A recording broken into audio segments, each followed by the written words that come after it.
Kita akan mengupas sebuah praktek yang sekilas terdengar nggak masuk akal, yaitu lantai dari kotoran sapi di India, dan kita akan buktikan kalau di baliknya ada alasan yang sangat-sangat rasional.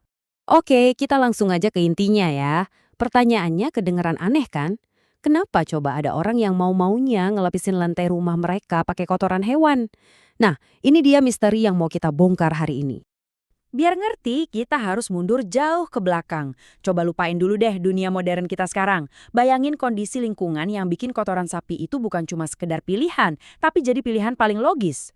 Coba bayangin deh, Anda hidup di kondisi kayak gini. Iklimnya kering banget, terus tiba-tiba dihajar musim hujan yang lebatnya bukan main. Kayu, susah banget nyarinya. Dan hampir semua orang tinggal di rumah yang lantainya masih tanah.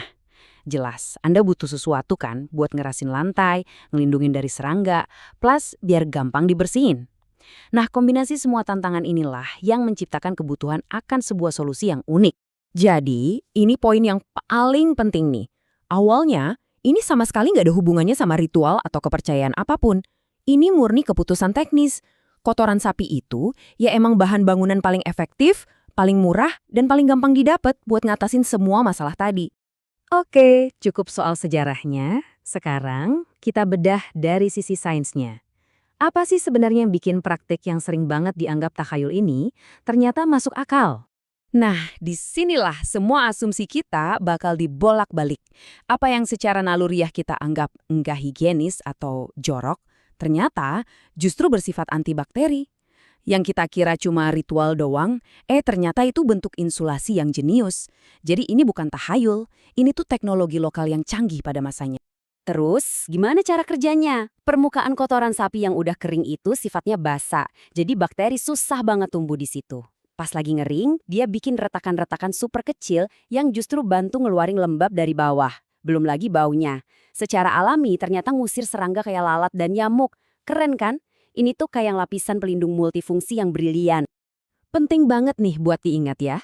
Pengetahuan ini tuh nggak datang dari riset di laboratorium modern. Ini murni hasil dari trial and error, dari pengamatan, dan disempurnain terus-menerus dari satu generasi ke generasi berikutnya. Ini bukti kearifan lokal yang udah teruji oleh waktu. Oke, kalau emang sepraktis itu, terus dari mana dong munculnya hubungan religius sama sapi yang dianggap suci? Kenapa jadi nyambung ke sana? Nah, ini dia bagian yang sering banget kita salah kaprah. Logikanya tuh kebalik. Jadi bukan karena sapi dianggap suci, terus kotorannya dipakai. Justru sebaliknya, karena sapi dan semua produknya, termasuk kotorannya ya, itu berguna banget, esensial banget buat kehidupan, makanya sapi dikasih status suci. Tujuannya, ya buat ngelindungin sapi sebagai sumber daya yang gak ternilai. Jadi, kegunaan duluan, baru kesucian. Dan ini juga mengubah cara kita mikir soal kebersihan.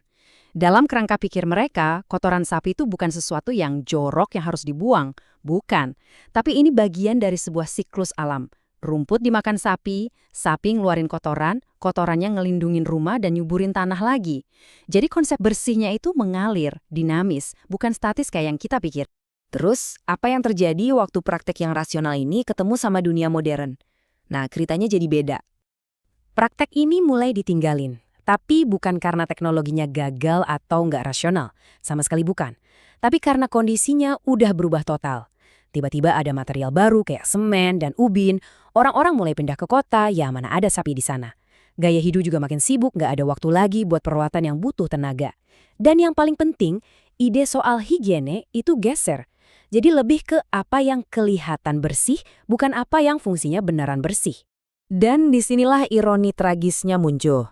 Solusi yang tadinya super cerdas, yang lahir dari kemandirian, tiba-tiba dicap sebagai sesuatu yang terbelakang, primitif atau kuno, cuma karena ada standar modernitas yang baru.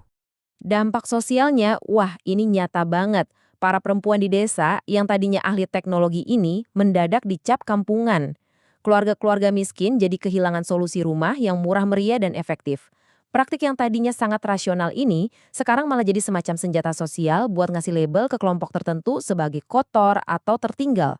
Jadi, dari semua cerita soal lantai kotoran sapi ini, apa sih pelajaran utamanya yang bisa kita bawa pulang? Intinya sebenarnya ini, seringkali sebuah kebiasaan yang kita anggap aneh atau nggak masuk akal, itu sebetulnya cuma solusi rasional untuk sebuah masalah yang kita sendiri nggak pernah hadapi. Gampang banget kan ngejudge sesuatu kalau kita nggak ngalamin masalah yang sama.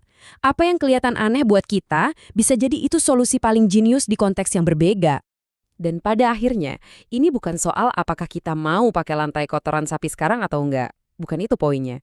Poinnya adalah melatih diri kita untuk selalu bertanya kenapa sebelum kita menghakimi. Kenapa sih sebuah praktik itu ada? Masalah apa yang coba dipecahkan? Dan gimana caranya praktik itu bisa jadi solusi yang sempurna pada masanya? Nah, itulah inti dari pemahaman lintas budaya yang sebenarnya.